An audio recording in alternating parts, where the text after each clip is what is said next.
Hi, everyone, and welcome to Umatta Consultant Podcast. I'm Rejoice, your host. If today's your first time on our show, please make sure you subscribe to all of our social media channels, especially Spotify. Today, we have the special privilege of speaking with Rebecca.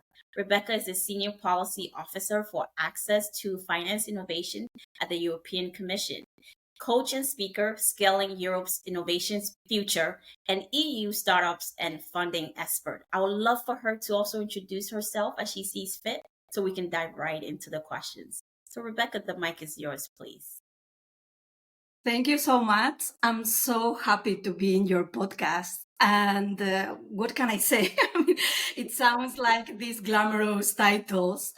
Behind that, I'm a girl, a woman that came to the Belgium Brussels bubble. It would be like the DC bubble. So you have the Washington in the US and you have in Europe this Brussels bubble more than 17 years ago. And I've been working in the topics that you said, and I'm from Spain. That's what I can say. And besides that, I like tennis and watching all the tournaments from the US. Amazing. Amazing. Thank you so much for making time to speak with us. And we also love tennis and watching the sports on your end. Our first question for you, as you mentioned, you have spent over 17 years shaping Europe's innovation and finance ecosystem. Can you take us back to your journey? How did your European Commission begin? How did you start? Yeah, I love this question because after so many years, I can start by saying that I happen to be in between jobs. That's the nice way to put it, right? Yes. Sometimes it happens in life. Yes. And then after an opportunity, I was back then, I had been living in Chile. Then I was back then in Madrid working in corporate. And when I found myself between jobs, an opportunity came in Brussels. So what we say in coaching sometimes, rejection is redirection. And Correct. then I started a whole new life. What motivated me always was, to understand what is the policy around, impact in society and the citizenships, and then how this is created, like, okay, this that we see on TV, like a movie, I happen to experience behind the scenes. So that was like really interesting for me, and to understand all this amount of money. That's how I ended up probably access to finance. I'm curious. So I was passionate about understanding how this money is being invested and what are we doing. And yeah, that's kind of how I landed with one opportunity, follow the next one, and so on and so forth. And I know you're speaking also from a coaching perspective. I love that you have the courage to say, sometimes people end one opportunity and then a new one arises. And it's redirection, it's never rejection. So thanks for beginning our discussion on that note. You often describe yourself as someone who bridges two worlds. What does that mean to you personally and professionally? Yeah. When I was saying that I'm curious, it is this connection between the two worlds that I consider what we see on the news and the policy level with the citizens, right? So it's for me to understand how we make this connection. And the best way sometimes is to go back home and talk to your family. Yeah. To see if they understand what, the regulations and all the policy that it's being implemented, right? So that's building these two worlds. That's how I see it, no? From also would be like, from what it's the programs and the direction that is going the world through the policy to the people. Then you connect the ideas, and I see it when I've dealt with projects and project implementation. And then you have more contact with people, their dreams, their entrepreneurs, their ideas. And that really, it's a ray of light in this administrative setting. Amazing, amazing. I completely agree with you from the personal level too as well. You go back home, you tell your family about it and hear their insights, how they feel about this policy. And it at the end of the day, it's impacting people. At the end of the day, that's what the work you're doing is impacting others. So thank you so much for sharing that. At the European Commission, you have helped mobilize billions for deep tech, green tech, and women-led adventures. What are some of the key innovations or programs you're very proud of thus far? So during the pandemic, in particular, I was transitioning, departments and programs, and there was this seed idea of creating a deep tech fund, a pilot phase for funding to breakthrough innovations in Europe. So I was part of this team, and this was very exciting in between lockdowns and not your colleagues. And this was quite of an initiative blending finance from grants, so non-dilutive money, to equity funding, no? And blending this capital integration for early stage companies that are scaling up. And that was really, very particular, as I said, during the COVID and lockdowns, and it was nonstop. So that pilot phase was very interesting. And then being in many panels where the breakthrough innovations and the startups were being funded at the last phase of the selection process. That was also like to get in touch with how entrepreneurs pitch ideas, how these innovations can be implemented in the market. And that was really something. It is this, and also all the initiatives that I've been involved with in enforcing, or I would say pushing to have more women entrepreneurs and women investors. So all the initiatives around the same program, but also with a women leadership program, also specific initiatives to get funded for women in tech, and some other initiatives on the side of investors. Yeah, because we see that this is the part that it's not compensated as we would like. Yeah. Very fascinating projects you've been working on, especially during COVID, during the lockdown. As people are panicking, thinking it's the end of the world, other people are also thinking about regenerating new ideas and implementing them. How did you balance the fear and also helping the future? You're thinking about now and also you're thinking about the future at the same time. Very curious. Yeah, you're bringing me back in time. That's very interesting. It's like, okay, that was something. Yeah, Yeah, unfortunately, there were many ideas that got blocked because, we could not travel, or they could not run at the pace that you can do in a normal scenario of, the industry mobilizing. So that was also something. Not everything that we see is flourishing. So unfortunately, there were, those one who got impacted. So I saw both sides of the coin. exactly. Exactly. I know we'll talk more about your work with supporting women in other questions that will potentially come up. But I want to also ask, how is the European Commission rethinking access to finance for the next generation of entrepreneurs and innovators? I think that it is connecting the ecosystems, because we see Europe with different countries, we say member states, and they have different regulations, or they have different startup ecosystems or hubs, and support that is needed. So I see it as connecting the public and the private capital to help this ecosystem flourish. And this comes in the form of could be funds of funds, or could be what I was saying, creating hubs that are more connected among them. And this happens by mobilizing this capital with the public and private partnerships, or through other way of financing instruments. Yeah. Excellent. I like that idea. I really enjoy how you thought about connecting private and public sectors together to really support these entrepreneurs.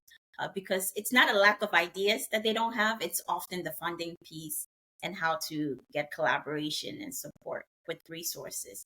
Yeah, it is this. Yeah, and sometimes, if I may, it's the networks that, again, not in as it could happen now in the US, it is a scatter, the support or the connections, and things are happening only in few hubs. So it's also to make sure that more support and more connections are made where is needed, and not only concentrated in few hubs.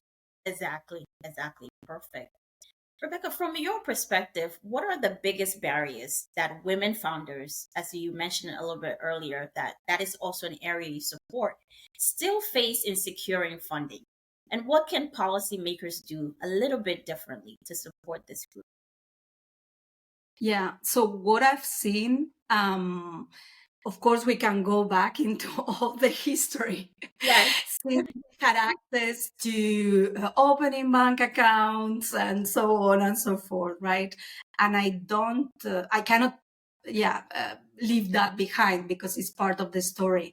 On how much we have advanced since then, but we still see the numbers, and we see that the data, which is the one telling us how things are moving, is the best way to see also where, I would say, follow the money. It's where the money is going, and in what is the later stages in scaling up a startup, the venture capital, it is only going like 2 or 3% over the whole budget. It is going, or capital going to women led companies, and this, what I find, it is this structure that we cannot ignore, the historical structure that we come, but it's also part of how we connect to these networks. And I know it's this, it is sometimes controversial, but it's still, there is this bias. And probably people fund people, and you would invest in people that are similar to you, have similar ideas, or are coming from, from similar backgrounds. Because you can also think for yourself if you want to invest, and give this pre-seed money, what we call the family, friends, love money. And then you invest in people, either entrepreneurs that you know, that you trust them. So it is like there is a need to enlarge these opportunities, and and connect more networks. Of course, I see an evolution through the years, where I remember I was trying to find policy documents or reports around the statistics, and now the data is much more clear. Well, we now have AI, right? Yes. So yeah, we see AI cannot lie in the data. So we get the data, and what we need to find, it is, okay, what do we need to do? And I've read many stories in LinkedIn. It is sometimes like, you just need to stop mentoring or coaching women, and you need to fund them. So of course there is this, if you want, a contradiction between what we can do to have a better pitch, to get more exposure. But I would say also, it's a continuous working on yourself, and perhaps there are men that come across as more confident, or the way that you perceive this is biased. So there are many angles you can look into that, why it's not working. And some people can say, okay, just fund it. It's opportunity, right? Yeah, we all need an opportunity. So you always need someone to believe in you. So I think it's a mixture of all the things that I've mentioned. Thank you so much for sharing all of those pieces, because I think that's fantastic. Sometimes people dwell more on the outcome base. They're like, sometimes women founders don't tend to have a high success rate from first year. Some people say, well, they're not as confident when they're presenting to an investor, so they need coaching. Some people may say the idea needs to be tweaked a little bit. Some people also say that we need more women like you, Rebecca, to be in policy, to have that ability to see, let's give the person a chance and see how they can do. So I'm appreciative that you brought all those dynamics. And I do agree with you that AI is definitely helping with data and fast information so we can all sort of analyze it versus the backdoor conversations that typically happen and maybe some people are excluded. So hopefully Yeah, it will continue to get better as we move towards the future. it will. Let's. It will. Exactly. Exactly. How do you see the intersection of finance innovation and sustainability shaping Europe's economic future? Seen through this last year that the investments on the green economy and these big investments could be a potential for Europe. I know we are behind in many other areas like AI, unfortunately, and some other trends that pass. But I think Europe arrived at a moment that realized that could not lose more time. So there Right. are many forces, integrating to make things work faster because the pace, as we speak, as AI is functioning, is changing and our future. So I think there are some sectors. Health is another one that it's quite advanced, and I see that it has to focus its opportunities in the areas that can explode more. Yeah. Exactly. Exactly. I agree with you. And competition, right? Right now, global competition is at all times high with technology and the ecosystems that different countries are building. And I'm excited to see what Europe is going to come out of this competition with others. We're going to shift gears a little bit towards what you're working on personally for yourself. I know through your Her Worth Club, you've gained women or you have supported or guided women in transitioning their relationship with money. And I would like you to tell us a little bit about what that is, what you're doing, and what inspired you to start this initiative. Yeah. So I could tell you many things, but let's start with the truth. Yes. As I was curious with this financing and following the money, where it's going, I also came to many conversations around money. And also considering what I would like to do in a future or near future.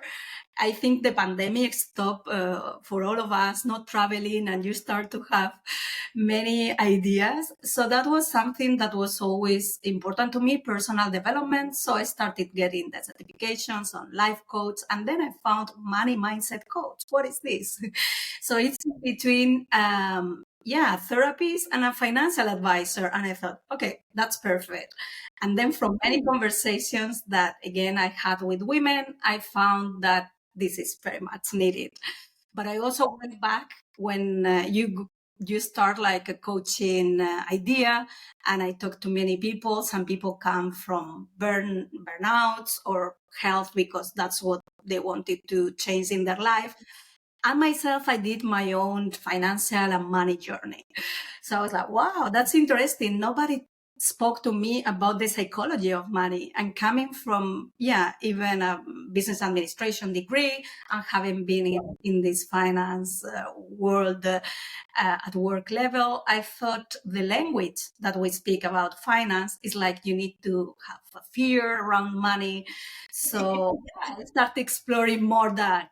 And I also realized how important it has been always for me since my parents divorced, and then my mom became the breadwinner.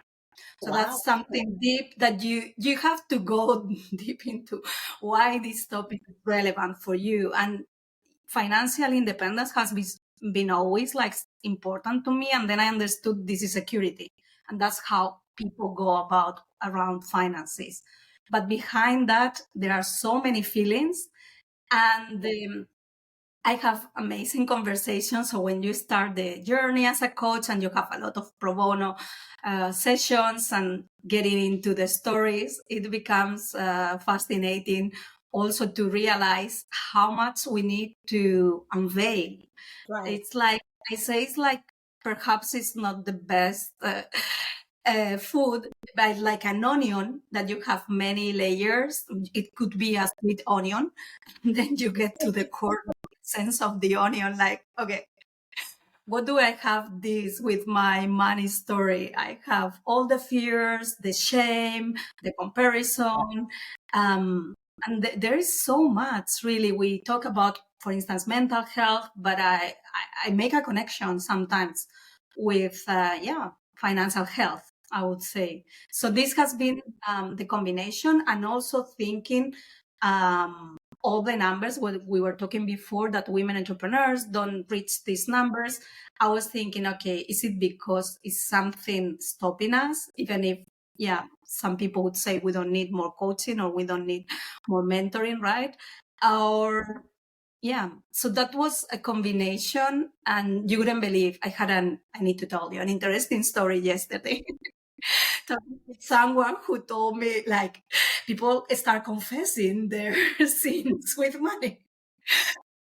It's like, hey, I become either Sherlock Holmes or I don't know, I don't know what to say, but it was like, I need to tell you. Okay, tell me. So it was a small chat in a networking event. I have issues buying makeup. I was like, okay, well, we all women invest in. I was like, this is an investment. And then you can go with a conversation around why you would say that, maybe a man can buy a nice car and nobody's questioning this nice car, and why if we buy a nice bag, or what it's called, expensive bag or luxury could be also makeup. So then I was trying to understand. And through the conversation was very clear that there was something also with the person that this person wanted to become, right? Because makeup is putting something on. So it was more psychological, that's what I want to say, than just the makeup. So it was very interesting, like how the conversation went about, and how she was not even using it after buying it. So it's like, okay. And the question, of course, in coaching would be, if this is a problem and you want to solve it, or you think you have an addiction buying makeup. So be like, okay, I found it funny, but it's also very interesting, and how we don't realize about what are we spending on, and many of us go about it without even, it's also to be grateful to what you have, as opposed to have this negative feeling around money and everything is expensive. No, that's Well said. Well said. And I love the story you shared, because there's a lot to unpack with that. The psychology of what you think the problem is and what is really the problem behind what you're facing. And I think of all of us, actually, to some degree, when it comes to money, we have an issue with something that we need to, it's unresolved issues that we need to sort of unpack and understand the reasons why we're doing what we're doing. But I also want to take you back to what you said about what inspired you to start Her Wealth Club, which also stems from your parents getting a divorce and now your mom now having to be the breadwinner. This story happens to a lot of us, where, if a woman is not in a position of understanding finance, now all over the course of a day, she now have to step into a new role of learning how to fetch for herself, or even yeah. maintaining her balance sheet, understanding, making decisions that was not trivial to her before. These are things or conversations that some people don't realize. It happens to a lot of people. So I thank you for sharing that. I think that really inspires people to want to work with you more and understand how you help other women. So thank you for doing this type of work. Can you talk about helping women aligning their self worth with their net worth? What does that mean? Self worth. It's the first time I'm hearing this together, by the way. Usually you hear your health is your net worth, but yours is your self worth with your net worth. Yeah. How do you begin this mindset shift with clients? It's very different. Haven't heard it before. Yeah, thank you. And it took me a while to understand also through the trainings and also my own journey, how I thought, okay, when I was more certain about what I wanted, I had my own agenda at work. I was switching, so I had more self-worth, perhaps. That's what I'm thinking. I was reaching certain jobs and yeah, I was getting to this task that I wanted, and I was getting to these missions that I wanted. And was it increasing my wealth? Was I, so I was like connecting that, and also the sense that what is wealth, because we have the tangible and intangible. So Mm-hmm. yeah, we all have this emotional wealth that kind of we were talking before. And I know it's controversial because sometimes when I say this, I trigger something. So I like to be in these conversations. Like last week I was in London and I ended up in dinner, like kind of, I was going to say justifying, but it's not justifying, it's saying my argument.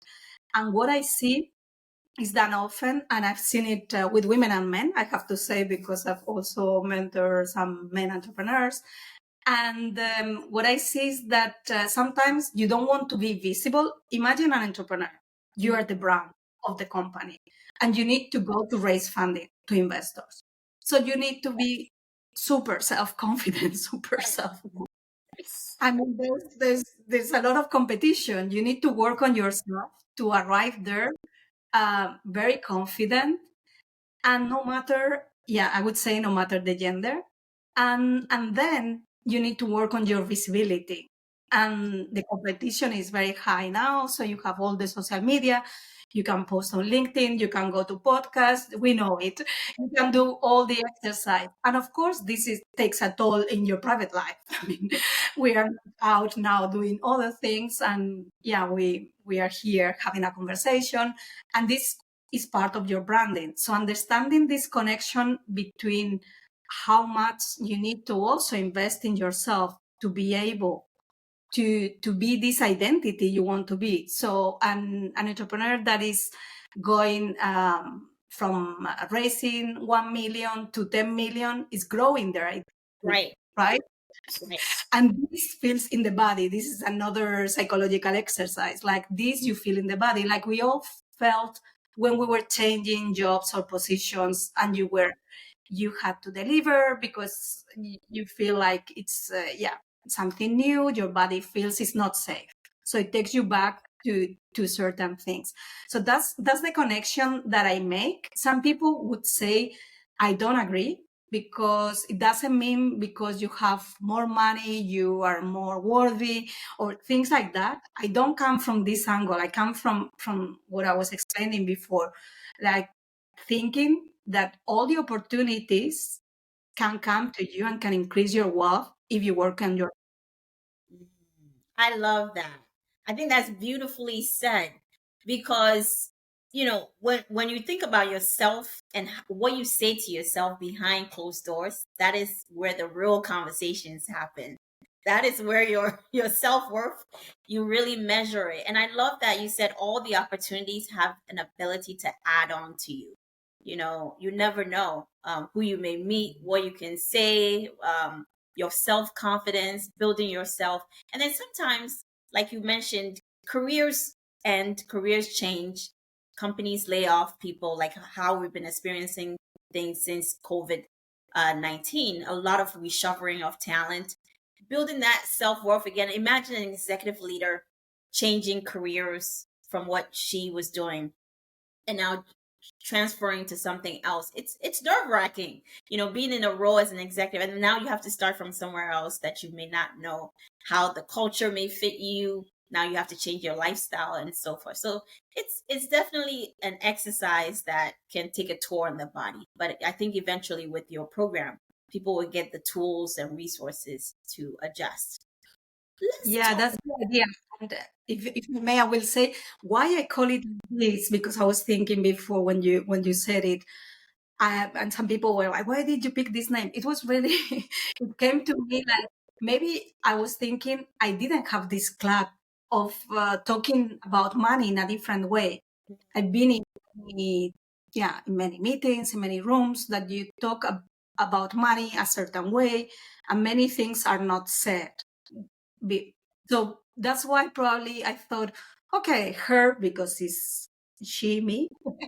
And then I thought, okay, wealthy club, because that's what I wish for everyone, actually. So it's like, Yes. and I want to be part of this community. So I thought, okay, I didn't have it, but I would like to create it. That's how, probably everything started in my head. I love that. I love that. And I think that it's a beautiful title to have. And also realizing that you didn't have that resources when you were starting out and now you want to invest in someone else. I want us to also go into things that you talk about often. Confidence, clarity, courage are your core themes in your work. Which of these three do you think leaders struggle with the most and why? Interesting. I was thinking clarity, but then I thought, no, it depends on the season of the business industry. But for sure, and I've seen it, myself building this idea. Some people would say side hustle. I think it is a love hustle when you do something, but you need clarity in whatever idea, even of course you start messy and you start uncertain with what you want to do when you transition in your career, but it's about getting this clarity so anyone at executive level and giving directions in leadership, having this clarity, no matter if you have, of course we know it, we don't control everything that happens in the world. I can change from one day to the other, but having this clarity that you wake up, what's your agenda for the day, you know what's the agenda for the week and the direction, and you can measure it. So where you put in your time and your effort. So I think that could be one of the most important. And then it would depend if we are talking, again, you're raising funds or you're pitching a project in your industry or your corporate job. You need also to have confidence to pitch this budget for this project. So there are many elements, that you can interact in the three of them. Very true, very true. And I think all three of them are extremely impactful for anyone to be successful in their field or beyond that. Rebeca, it's been a pleasure speaking with you and really diving into the work you do and also projecting into the future things you're going to do to impact others. Thank you for sharing things regarding European Commission, the work you have done, you're proud of, and then also your new business that you have started, Her Worthy Club. Do you have any final words to say to our audience? And then also, if anyone would like to collaborate with you or work with you in the future, what is the best form of contact that they can reach you? Well, thank you for the invitation. That's been really a pleasure.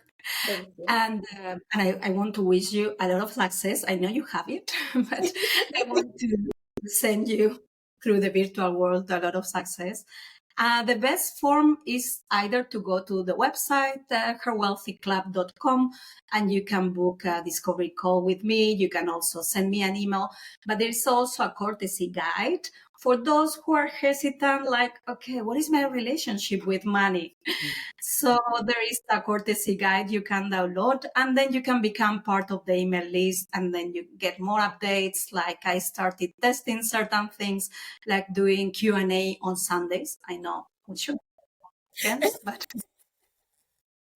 so my Sunday evening, I thought, okay, that's a nice idea to also like connect and understand what people need in this area. So everything is part of the email list, and you can follow me. Trying to be an influencer, don't tell anyone. And this is probably, I would say, for anyone who wants to create a brand or something new. I think the tip that I would say, and no one tells you, is you need to kill your old version and to be the new version. That's, if you are into visualizing or manifestations, when they tell you your future self, no, this has to be your actual self.